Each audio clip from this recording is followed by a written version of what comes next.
শিক্ষার্থীরা, ছাগলনাইয়া মহিলা কলেজ থেকে আমি প্রভাষক তানজিন আফরোজ তোমাদের সাথে আজকে আলোচনা করব পদার্থবিজ্ঞান দ্বিতীয় পত্রের 10ম অধ্যায় সেমিকন্ডাক্টর ও ইলেকট্রনিক্স নিয়ে। সেমিকন্ডাক্টর ও ইলেকট্রনিক্স। তাহলে চলো শুরু করা যাক। ইলেকট্রনিক্স আধুনিক প্রয়োগ বিজ্ঞান অ্যাপ্লাইড সায়েন্সের একটি গুরুত্বপূর্ণ শাখা। আধুনিক প্রয়োগ বিজ্ঞান বা অ্যাপ্লাইড সায়েন্সের একটি গুরুত্বপূর্ণ শাখা। এই শাখায় শূন্য মাধ্যম, গ্যাসীয় মাধ্যম বা সেমি কন্ডাক্টরের ভেতর দিয়ে ইলেকট্রনের গতি এবং ওই গতির জন্য সৃষ্ট ঘটনার তত্ত্ব বিস্তারিতভাবে আলোচনা করা হয়। কি বলেছি? শূন্য মাধ্যম, গ্যাসীয় মাধ্যম বা সেমি কন্ডাক্টরের ভিতর দিয়ে ইলেকট্রনের গতি। ইলেকট্রনের গতি। এই মাধ্যমগুলোর ভিতর দিয়ে ইলেকট্রনের গতি এবং ওই গতির জন্য সৃষ্ট ঘটনার তত্ত্ব, ওই গতির কারণে সৃষ্ট যে ঘটনাগুলো সংঘটিত হয় সেই ঘটনাগুলোর তত্ত্ব বিস্তারিতভাবে আলোচনা করা হয়। আধুনিক জীবনযাত্রায়, বিনোদনে, যোগাযোগ ব্যবস্থায় ইলেকট্রনিক্স যন্ত্রপাতি খুবই গুরুত্বপূর্ণ। ইলেকট্রনিক্সের ব্যবহার আধুনিক জীবনযাত্রায় ব্যাপক পরিবর্তন এনেছে। ইলেকট্রনিক্সের ব্যবহার আমাদের আধুনিক জীবনযাত্রায় অনেক পরিবর্তন এনেছে। আমাদের অগ্রগতির পথকে ইলেকট্রনিক্স এমনভাবে আষ্টে পৃষ্ঠে বেঁধে রেখেছে যে সকালে ঘুম থেকে জাগ্রত হওয়া থেকে আরম্ভ করে রাতে ঘুমাতে যাওয়া পর্যন্ত প্রত্যক্ষ বা পরোক্ষভাবে এর সাহায্যে নিতে হচ্ছে। আচ্ছা, সেটা তো তোমরা বুঝতেই পারছো।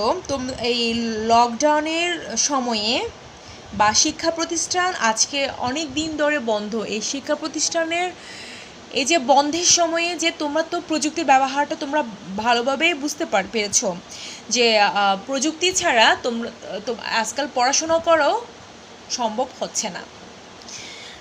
তাহলে দেখো, এই অধ্যায়ে ইলেকট্রনিক্সের মূল বস্তু অর্ধপরিবাহী, semiconductor, diode, transistor, rectifier, amplifier, number পদ্ধতি, বাইনারি অপারেশন, লজিক গেট ও এদের ব্যবহার আইসি নিয়ে আলোচনা করা হবে। এসব বিষয় নিয়ে কি করা হবে? আলোচনা করা হবে।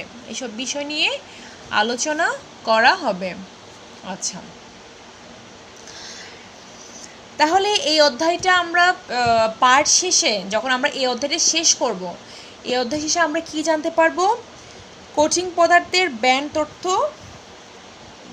ব্যান্ড তত্ত্বের আলোকে পরিবাহী, অর্ধপরিবাহী সেমিকন্ডাক্টর, ইন্ট্রিনসিক ও এক্সট্রিনসিক সেমিকন্ডাক্টরে ইলেকট্রন ও হোলের ধারণা, পি টাইপ সেমিকন্ডাক্টর এবং এন টাইপ সেমিকন্ডাক্টর, জনসন ডায়োডের গঠন ও কার্যক্রম, একমুখীকরণ, রেকটিফিকেশন ব্যাখ্যা করতে পারব। এখন আমরা প্রথমে শুরু করব অর্ধপরিবাহী নিয়ে। অর্ধপরিবাহী বা সেমিকন্ডাক্টর। অর্ধপরিবাহী বা সেমিকন্ডাক্টর। আমরা এখানে তোমাদের সাথে ব্যান্ড তত্ত্ব নিয়ে আলোচনা করব, কিন্তু ব্যান্ড তত্ত্ব আলোচনার আগে পরিবাহী, অপরিবাহী, অর্ধপরিবাহী এসব নিয়ে আমরা জানব এবং পদার্থের ধর্ম, বৈশিষ্ট্য সম্পর্কে আমাদের জানা খুবই গুরুত্বপূর্ণ, কারণ এগুলো না জানলে আমরা বাকিগুলো সহজে বুঝবো না। পরিবাহী, অপরিবাহী, অর্ধপরিবাহী ধারণা। এখন তোমাদেরকে আমি পরিবাহী, অর্ধপরিবাহী এবং অপরিবাহী সম্পর্কে জানাবো। তাহলে দেখো, পরিবাহী হচ্ছে কন্ডাক্টর, অপরিবাহী হচ্ছে ইনসুলেটর এবং অর্ধপরিবাহী হচ্ছে সেমিকন্ডাক্টর। আমাদের আশেপাশের সমস্ত পদার্থই কঠিন, তরল ও গ্যাস, এই তিনটি অবস্থার যে কোনো একটি অবস্থায় বিদ্যমান। সেটা তো অনেক জানা কথা। আমাদের আশেপাশের সমস্ত পদার্থই কঠিন, তরল ও গ্যাস, এই তিনটি অবস্থায় যে কোনো একটি অবস্থায় রয়েছে। এখন তড়িৎ পরিবাহিতার প্রকৃতি অনুসারে এসব পদার্থের মধ্যে দিয়ে কী পরিমাণ তড়িৎ প্রবাহিত হচ্ছে, হ্যাঁ, সেটার বিবেচনা করে কঠিন পদার্থকে 3টি ভাগে ভাগ করা যায়। কঠিন পদার্থকে কয়টি ভাগে ভাগ করা যায়? 3টি ভাগে। তড়িৎ কীরকম তড়িৎ প্রবাহিত হচ্ছে বা তড়িৎ পরিবাহিতার প্রকৃতির উপর নির্ভর করে কঠিন পদার্থকে আবার 3টি ভাগে ভাগ করা যায়। কি হচ্ছে সেইটা কি? পরিবাহী, অপরিবাহী এবং অর্ধ পরিবাহী।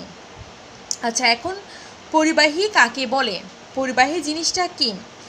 যে সমস্ত পদার্থের ভেতর দিয়ে তড়িৎ বা বিদ্যুৎ সহজে চলাচল করতে পারে সেগুলোকে বলা হয় পরিবাহী বা কন্ডাক্টর। সেগুলোকে কি বলা হয়? পরিবাহী বা কন্ডাক্টর।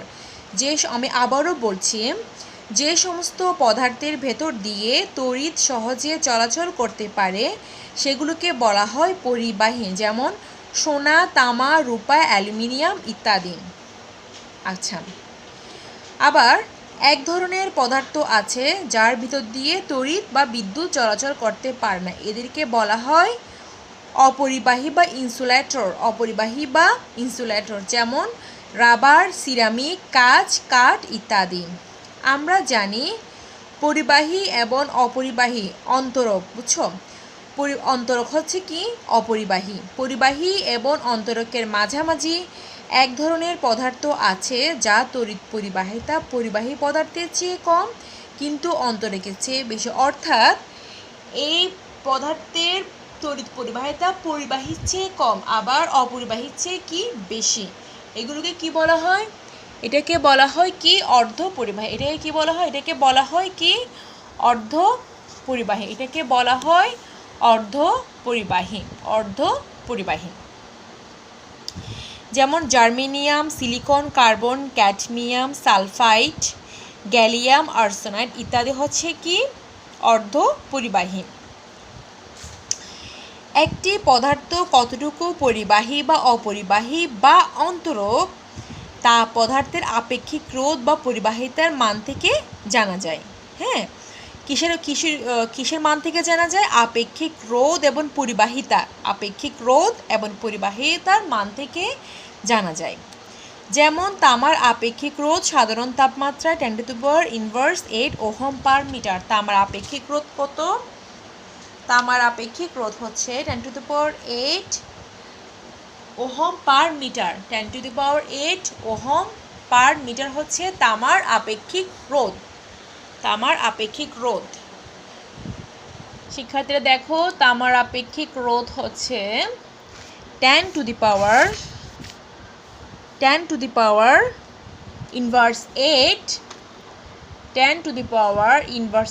Ohm per metre. এটা হচ্ছে কি?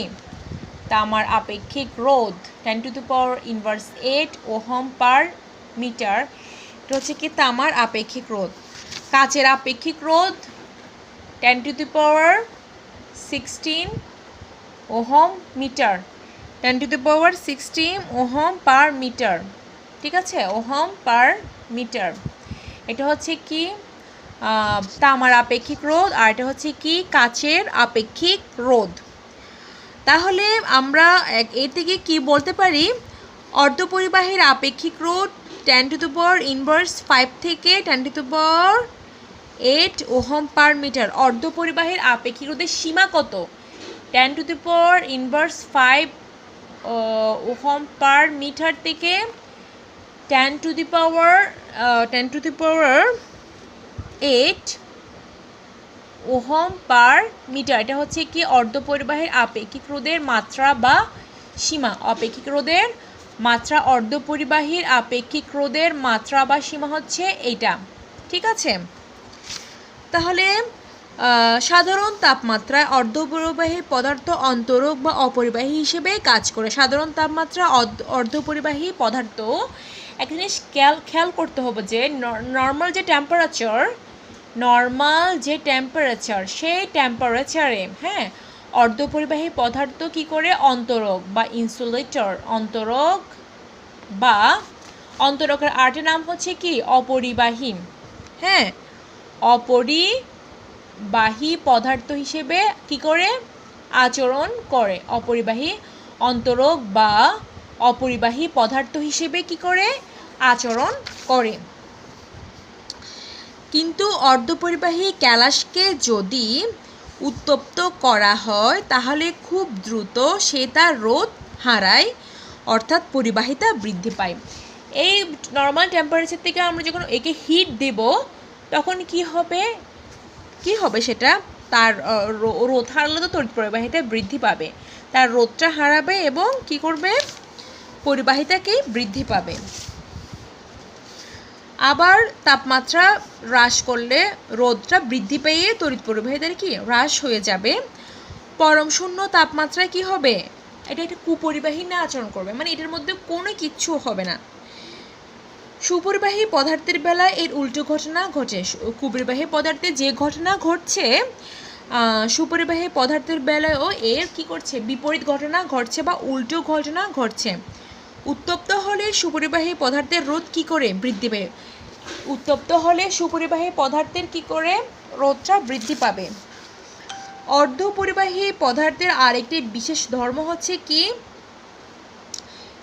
আমরা এখন কি নিয়ে আলোচনা করছি অর্ধপরিবাহী, তাহলে অর্ধপরিবাহী পদার্থের আরেকটা বিশেষ ধর্ম হচ্ছে কি, যদি কোনো বিশুদ্ধ অর্ধপরিবাহীর সঙ্গে কোনো নির্দিষ্ট অপদ্রব্য অর্ধপরিবাহীর সাথে অনেক কিছু ভেজাল, অপদ্রব্য মানে কি ভেজাল মিশালে, মানে এটা খুব অল্প, মানে 10 লক্ষ ভাগের 1 ভাগ, তোমরা কল্পনা করতে পারবে 10 লক্ষ ভাগের 1 ভাগ যদি কোনো অপদ্রব্য মেশানো হয় বা ভেজাল মেশানো হয়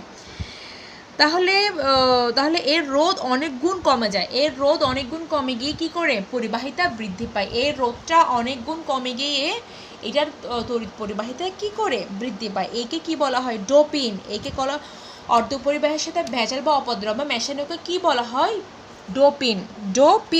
কি বলে ডোপিন বলে। অপদ্রব্য মেশানোকে কি বলা হয় ডোপিন বলা হয়। ঠিক আছে, বিভিন্ন ডিভাইস বা যন্ত্রাংশ তৈরিতে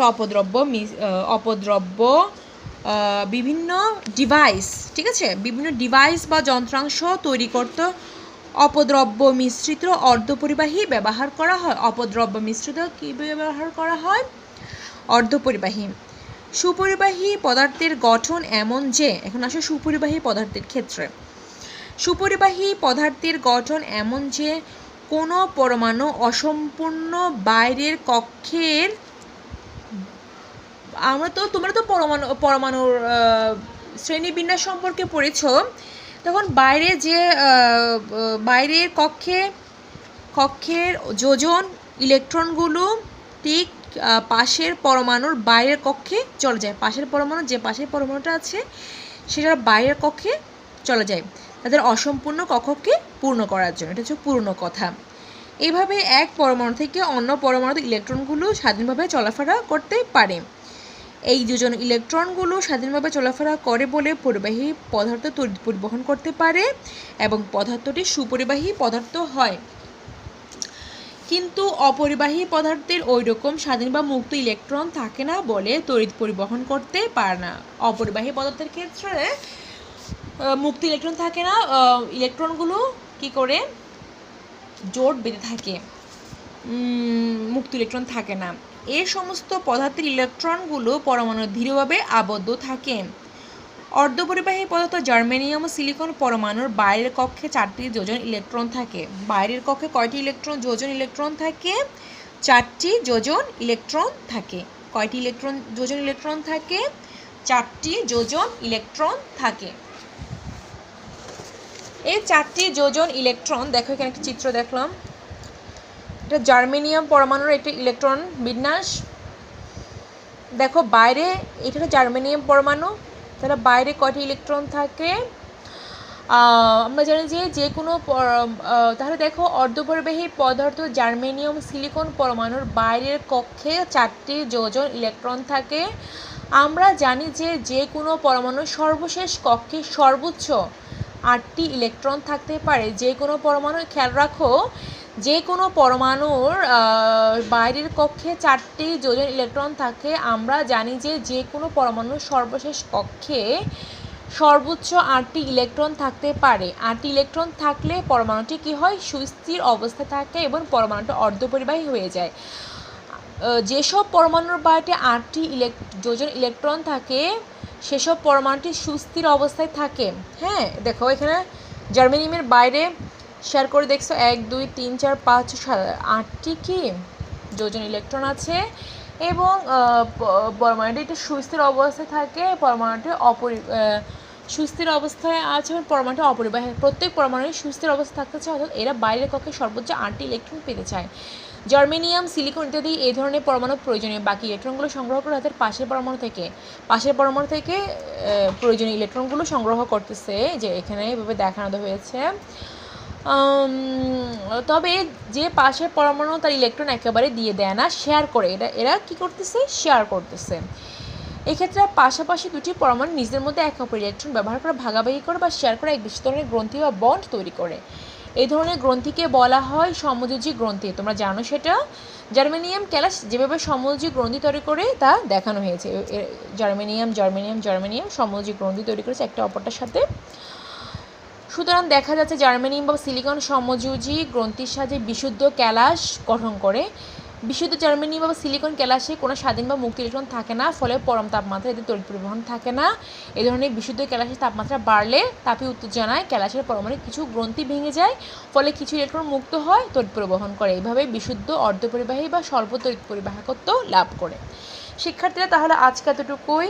পরবর্তী ক্লাসে তোমাদের সাথে আবারও এই অধ্যায়ের অনেক কিছু নিয়ে আলোচনা করব। ততদিন পর্যন্ত ভালো থাকবে, সুস্থ থাকবে এবং স্বাস্থ্যবিধি মেনে চলবে। আল্লাহ হাফেজ।